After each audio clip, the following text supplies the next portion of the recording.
हरे कृष्णा। आप सभी का दिन शुभ और मंगलमय हो और कान्हा जी की कृपा आप और आपके परिवारजनों पर सदा बनी रहे। आज एकादशी व्रत के पारणा के शुभ अवसर पर आप सभी सुनेंगे एकादशी व्रत पारणा की कथा। यदि कथा सुनकर इसका पुण्य भगवान श्री हरि के चरणों में समर्पित कर दिया जाए तो व्रत रखने में हुई जाने अनजाने में गलतियों का कोई दोष नहीं लगता। और यदि कथा सुनकर सच्चे मन से कथा का पुण्य अपने पितरों को अर्पण कर दिया जाए तो नरकगामी पितरों को मोक्ष मिल जाता है और भगवान श्री हरि के वैकुंठ लोक में उन्हें वास मिलता है। इसलिए आज सच्चे मन से इस कथा को सुनकर इसका पुण्य आप भगवान श्री हरि के चरणों में जरूर समर्पित कीजिएगा। भगवान श्री लक्ष्मी नारायण का ध्यान करते हुए कथा का शुभारंभ करते हैं। कथा के अनुसार राजा अम्बरीश राजा नाभाग के पुत्र थे। वह 7 द्वीपों के राजा थे। बहुत ही ब्रह्मज्ञानी और विष्णु भक्त भी थे। वह भगवान विष्णु की कथाएं सुनते और हर दिन मंदिरों में दर्शन करने जाते। भगवान विष्णु की भक्ति के आगे वह अपना घर, अपनी पत्नी, पुत्र, धन धान्य सभी को तुच्छ समझते थे।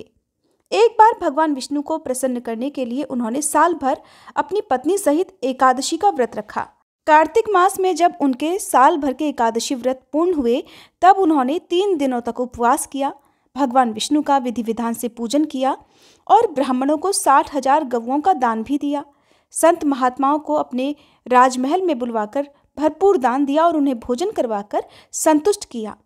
राजा अम्बरीश जब ब्राह्मणों को भोजन करवाने के पश्चात शुभ मुहूर्त में पारण करने लगे तब उसी समय दुर्वासा ऋषि अतिथि के रूप में वहां पधारे। राजा अम्बरीश ने दुर्वासा ऋषि का पूजन और स्वागत किया और भोजन के लिए विनती की। तब दुर्वासा ऋषि कहने लगे कि राजन, मैं पहले यमुना नदी में स्नान करके उसके बाद भोजन करूंगा। ऐसा कहकर दुर्वासा ऋषि स्नान करने चले गए।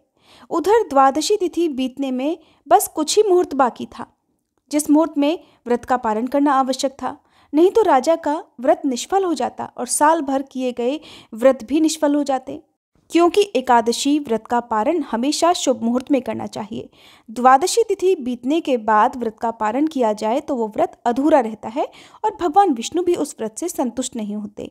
इधर मुहूर्त बीता जा रहा था और उधर अभी तक दुर्वासा ऋषि स्नान करके वापस नहीं आए थे।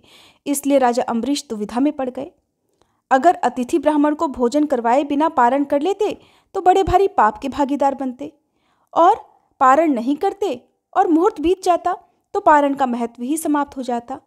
इसी प्रकार दुविधा की स्थिति में जब राजा को बाकी ऋषियों ने देखा तब ऋषिगण कहने लगे कि हे राजन, आप मुहूर्त बीतने से पहले केवल जल और तुलसी पत्र से पारण कर लीजिए। ऐसा करने से आपका व्रत भी व्यर्थ नहीं जाएगा और कोई दोष भी नहीं लगेगा। और फिर जब दुर्वासा ऋषि स्नान करके वापस आ जाएं तब उन्हें भोजन कराकर आप स्वयं भोजन कर लीजिएगा। ऋषियों के परामर्श पर राजा अम्बरीश ने जलपान और तुलसी पत्र का सेवन कर लिया और दुर्वासा ऋषि की प्रतीक्षा करने लगे। यमुना से स्नान करके लौटने पर दुर्वासा ऋषि अपनी तप शक्ति से जान गए कि राजा अम्बरीश ने जल और तुलसी दल का सेवन कर लिया है। इससे दुर्वासा ऋषि ने अपना अपमान समझा और क्रोधित होकर कहने लगे कि राजन, तुमने धर्म का उल्लंघन किया है। मुझे भोजन कराए बिना ही तुमने व्रत का पारण कर लिया। हे राजन, तू लक्ष्मी और धन वैभव में अंधा हो गया है। तुमने मुझे भोजन का निमंत्रण दिया और घर आए अतिथि को भोजन कराए बिना स्वयं भोजन कर लिया। इस कुकर्म का फल तुम्हें जरूर मिलेगा। दुर्वासा ऋषि अपने क्रोध के लिए जाने ही जाते हैं। क्रोधित होकर उन्होंने अपनी जटा को उखाड़कर उससे कालाग्नि के समान कृत्य को बनाया जो राजा की ओर दौड़ी। राजा अपने स्थान से तिल भर भी नहीं हटे। उसी क्षण भगवान विष्णु ने अपने भक्त की रक्षा करने के लिए अपना सुदर्शन चक्र भेजा, जिसने उस कृत्या को उसी क्षण जला दिया और सुदर्शन चक्र फिर दुर्वासा ऋषि की ओर मुड़ गया। दुर्वासा ऋषि जान बचाने के लिए भागे, लेकिन जहां भी दुर्वासा ऋषि जाते वह सुदर्शन चक्र उनका पीछा करता रहा। आखिरकार दुर्वासा ऋषि ब्रह्मा जी की शरण में गए। तब ब्रह्मा जी कहने लगे कि श्री हरि के तेज से मैं आपको नहीं बचा सकता है ऋषिवर। ब्रह्मा जी को असमर्थ पाते देखकर दुर्वासा ऋषि भगवान शिव के पास कैलाश पर्वत पर गए। तब भगवान शिव कहने लगे कि हे ऋषिवर, विष्णु जी के चक्र से आपको बचाना मेरे वश में भी नहीं है, इसलिए तुम भगवान विष्णु की शरण में जाओ। फिर आखिरकार दुर्वासा ऋषि बैकुंठ धाम में गए। भगवान विष्णु के चरणों में वंदना करके कहने लगे कि साधुओं पर कृपा करने वाले हे प्रभु, मुझ अपराधी की रक्षा कीजिए। मैंने आपके प्रिय भक्त को कष्ट पहुंचाया है, जिसके लिए मुझे क्षमा कर दीजिए। प्रभु मेरी रक्षा कीजिए। तब भगवान विष्णु कहने लगे कि हे ऋषिवर, तुमने वास्तविकता जानते हुए भी मेरे भक्त को कष्ट पहुंचाया है और मेरे भक्त मुझे अत्यंत प्रिय हैं। अब आपकी रक्षा का एक ही उपाय है कि आप राजा अम्बरीश से क्षमा मांगो। अगर वो तुम्हें क्षमा कर दें तो समझो तुम्हारी रक्षा हो गई। वह बहुत दयालु है और धार्मिक राजा है, वह तुम्हें जरूर क्षमा कर देंगे। दुर्वासा ऋषि फिर राजा अम्बरीश के पास पहुंचकर उनसे क्षमा मांगने लगे। मुनिवर को दुख में देखकर राजा अम्बरीश को बहुत दुख हुआ। तब उन्होंने भगवान विष्णु के सुदर्शन चक्र को शांत करने के लिए स्तुति की। स्तुति सुनकर सुदर्शन चक्र शांत हो गए और वापस लौट गए। दुर्वासा ऋषि भी सुदर्शन चक्र के ताप से मुक्त होकर सुखी हो गए और फिर उन्होंने राजा को आशीर्वाद दिया। फिर कहने लगे कि हे राजन, आप बहुत बड़े धर्मात्मा और दयालु हैं। आपने मेरी दुष्टता को भुलाकर मेरी रक्षा की। दुर्वासा ऋषि को सुदर्शन चक्र के भय से मुक्ति में 1 वर्ष व्यतीत हो गया था, लेकिन राजा अम्बरीश दुर्वासा ऋषि की प्रतीक्षा में 1 वर्ष तक केवल जल पीकर ही रहे। सुदर्शन चक्र से मुक्ति के पश्चात उन्होंने दुर्वासा ऋषि को भोजन करवाकर तृप्त किया और दुर्वासा ऋषि की आज्ञा के बाद फिर उन्होंने भोजन किया। इसके पश्चात दुर्वासा ऋषि अपने लोक को चले गए और राजा भक्ति के साथ राज्य करने लगे। अब सुनिए द्वादशी तिथि के दिन सुनी जाने वाली तुलसी माता की कथा।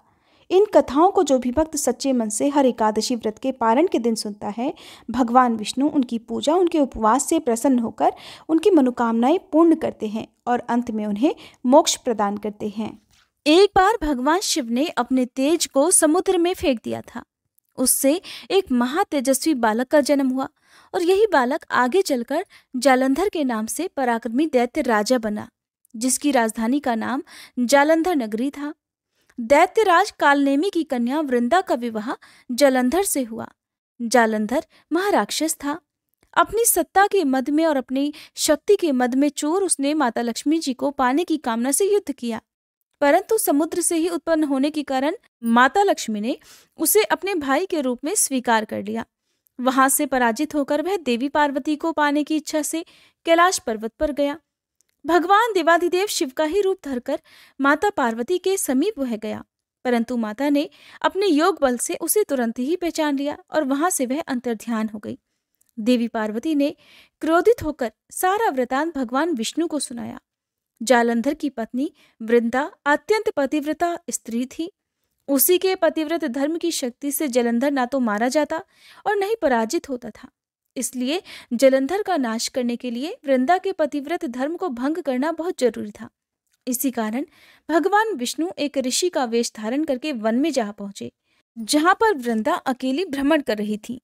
भगवान के साथ 2 मायावी राक्षस भी थे, जिन्हें देखकर वृंदा भयभीत हो गई। ऋषि ने वृंदा के सामने क्षण भर में ही दोनों को भस्म कर दिया। उनकी शक्ति देखकर वृंदा ने कैलाश पर्वत पर महादेव के साथ युद्ध कर रहे अपने पति जालंधर के बारे में पूछा।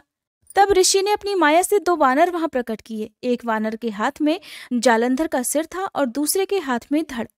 अपने पति की यह दशा देखकर वृंदा मूर्छित होकर गिर पड़ी। होश में आने पर उन्होंने ऋषि रूपी भगवान से विनती की कि वह उसके पति को जीवित कर दें। तब भगवान ने अपनी माया से फिर से जालंधर का सिर धड़ से जोड़ दिया, परंतु स्वयं भी वह उसी शरीर में प्रवेश कर गए। वृंदा को इस छल का जरा भी आभास नहीं हुआ। जालंधर बने भगवान के साथ वृंदा पतिव्रता का व्यवहार करने लगी, जिससे उसका सतीत्व भंग हो गया। ऐसा होते ही वृंदा का पति, जो महादेव से युद्ध कर रहा था, जालंधर युद्ध में हार गया और उसका वध कर दिया गया। इस सारी लीला का जब वृंदा को पता चला तो उन्होंने क्रोधित होकर भगवान विष्णु को शिला होने का श्राप दे डाला और स्वयं भी सती हो गई। जहां पर वृंदा भस्म हुई वहां तुलसी जी का पौधा उगा। भगवान विष्णु ने वृंदा से कहा, हे वृंदा, तुम अपने सतीत्व के कारण मुझे लक्ष्मी जी से भी अधिक प्रिय हो गई हो। अब तुम तुलसी के रूप में सदा मेरे साथ रहोगी। जो भी मनुष्य मेरे शालिग्राम रूप के साथ तुलसी जी का विवाह करेगा, उसे इस लोक और परलोक में विपुल यश की प्राप्ति होगी।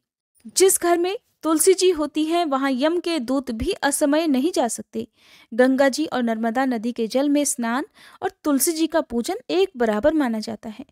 चाहे मनुष्य कितना भी पापी क्यों न हो, मृत्यु के समय जिसके प्राण मंजरी रहित तुलसी और गंगा जल मुख में रखकर निकल जाते हैं, वह पापों से मुक्त होकर वैकुंठ धाम को प्राप्त हो जाता है। प्रेम से बोलिए तुलसी माता की जय। विष्णु भगवान की जय।